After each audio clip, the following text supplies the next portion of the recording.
Amazing event అండి. ఎందుకంటే ఇప్పటి వరకు మన దక్షిణాది రాష్ట్రాలే చూసుకుందాం. దక్షిణాది రాష్ట్రాల్లో ఎయిర్పోర్ట్లు కడితే మనకి చివరిలో గాంధీ ఉండాలి, ఆ ఎయిర్పోర్ట్కి రాజీవ్ గాంధీ ఉండాలి, ఇందిరాగాంధీ ఉండాలి, లేకపోతే మన అదృష్టం కొద్ది ఇక్కడ నెహ్రూది ఇంకా రాలేదు. అలాంటిది ఒక తెలుగు యోధుడికి సంబంధించిన పేరు, అంటే ఎవరి పేరు చెబితే నరాలు పొంగుతాయో గూజ్ బంప్స్ వస్తాయో ఆ పేరుతోటి మనం పెట్టుకున్నాం. ఇది ఒక స్వాగతించదగిన పరిణామం. అదే సభలో ఎయిర్పోర్ట్ ఇనాగరేషన్ సభలో పవన్ కళ్యాణ్ గారు మాట్లాడారు.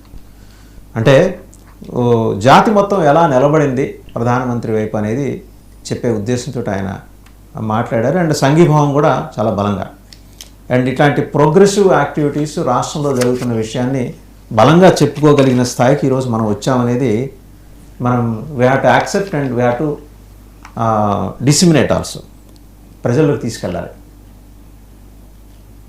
అవును సార్, ఇప్పుడు అల్లూరు సీతారామరాజు గారు ఆ ప్రాంతానికి చెందినటువంటి మహానుభావుడు. ఆయన పేరు పెట్టి ఈరోజు ఆ విమానాశ్రయానికి ఆ ప్రాంతం మొత్తానికి కూడా గౌరవం వచ్చేటట్లుగా కూటమి ప్రభుత్వం అల్లూరు సీతారామరాజు గారి పేరు ఇంటర్నేషనల్ ఎయిర్పోర్ట్కి పెట్టడం జరిగింది. ఇక ఆ సభలో ఏదైతే పవన్ కళ్యాణ్ గారు భావోద్వేగంగా మాట్లాడారో అలాగే దానికి అడిషనల్ గా చంద్రబాబు నాయుడు గారు మాట్లాడటం జరిగింది. ఒక విషయం ఏంటంటే సార్, మన రాష్ట్రానికి విశాఖ ఉక్కు కావచ్చు, విశాఖ రైల్వే జోన్ కావచ్చు, అలాగే పోలవరానికి నిధులు కావచ్చు, అమరావతి క్యాపిటల్ నిర్మాణానికి కావచ్చు, ఇప్పుడు పూర్తయినటువంటి ఎయిర్పోర్ట్ కావచ్చు, ఆ తర్వాత ప్రారంభించబోతున్నటువంటి దుగరాజపట్నం కావచ్చు, ఇవన్నిటికీ కూడా కేంద్ర ప్రభుత్వం నుండి అందుతున్నటువంటి సహకారం అవన్నీ చూసి కూడా మోదీ గారికి ముగ్ధులై ఉంటారు పవన్ కళ్యాణ్ గారు అండ్ ఆల్సో చంద్రబాబు నాయుడు గారు.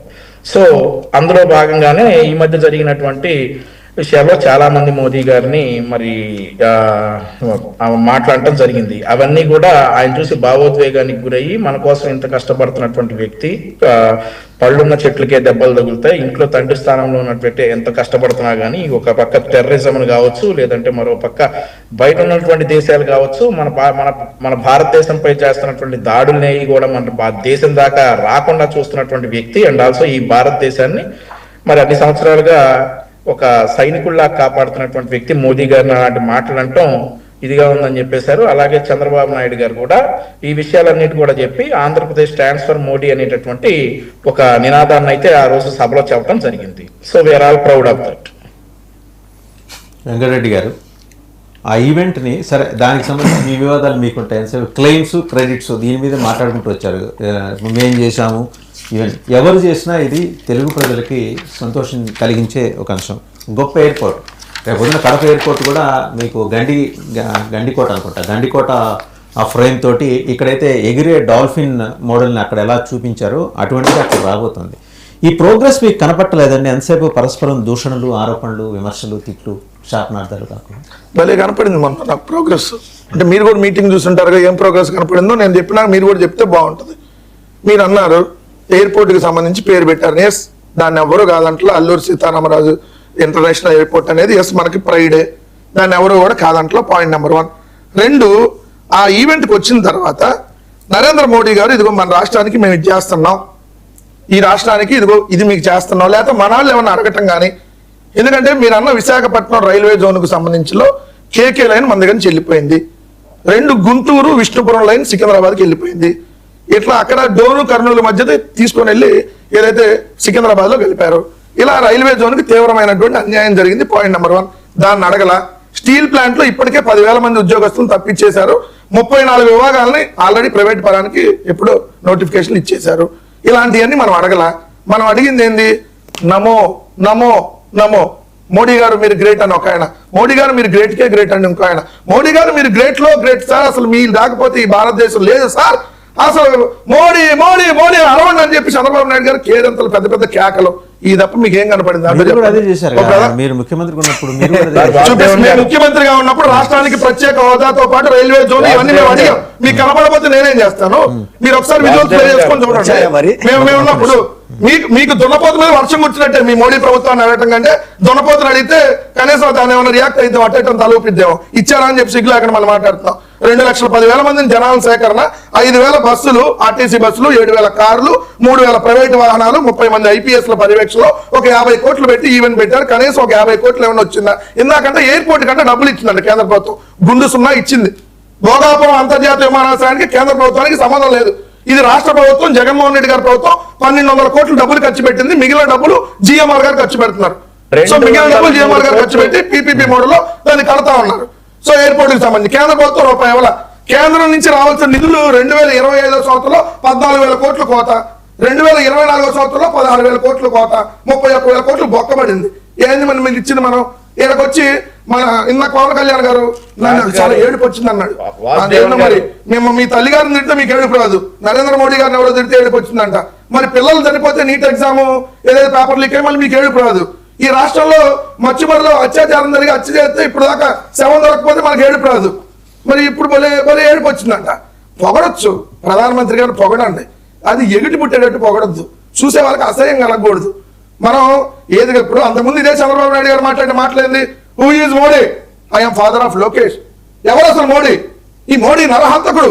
ఇవన్నీ మాట్లాడింది మోడీ దేవుడు. వదిలేయండి, అయిపోయింది ఎందుకు?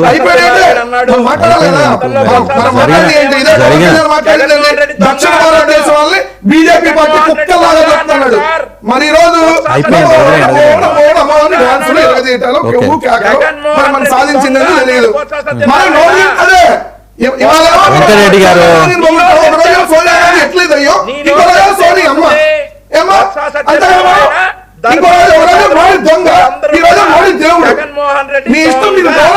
చూడండి, అంత గొప్ప ప్రాజెక్ట్, ఒక్క నిమిషం, అంత గొప్ప ప్రాజెక్ట్ అవుతుంది అనుకోలేదు. 3 క్రితం చనిపోయినటువంటి వ్యక్తి నిర్ణయం తీసుకొని వచ్చేసారు. ఇట్లా ఉంటే ఇలా పేపర్లను ఇలా సంబంధించినటువంటి పార్టీలు ఒకటి చెప్పట్లేదు ఇంత గొప్ప ప్రాజెక్ట్ అవుతుంది అనుకోలేదు. సిగ్గుండా మాట్లాడతారు. ఎవరు చెప్పారు? అది ఎవరు చెప్పారు? సిగ్గా చెప్పు. భారత చెప్పు తీసుకోవాలి చెప్తున్నా. ఎవరు చెప్పాడు? ఎవరు చెప్పాడు? సోషల్ మీడియా నువ్వు మనిషి తీసుకోవడానికి పొద్దున్న మాట్లాడండి.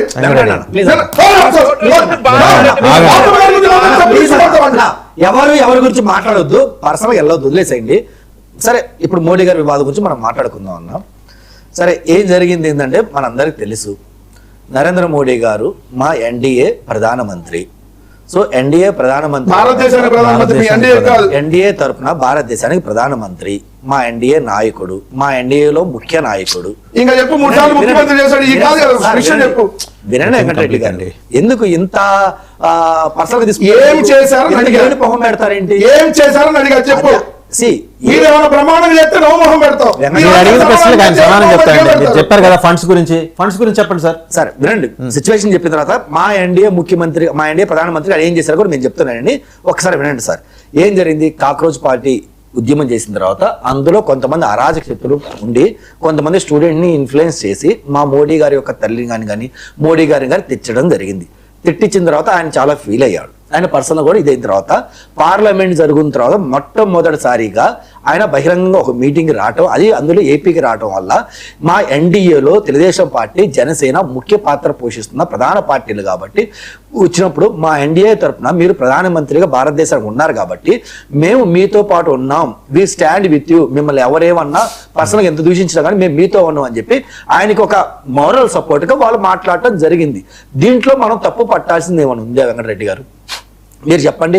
ఇప్పుడు మీరు ఏదో అన్నారండి, రాష్ట్రానికి ఏం కావాలి అడిగి అది చెప్పేది తెలుగులో. రాష్ట్రానికి ఏం కావాలి? ముఖ్య సీఎం గానీ, డీసీఎం గానీ, షాడో సీఎం గానీ ముగ్గురు పొగడ్తలు తప్ప ఏమన్నా రాష్ట్రానికి అడిగారా? అయ్యా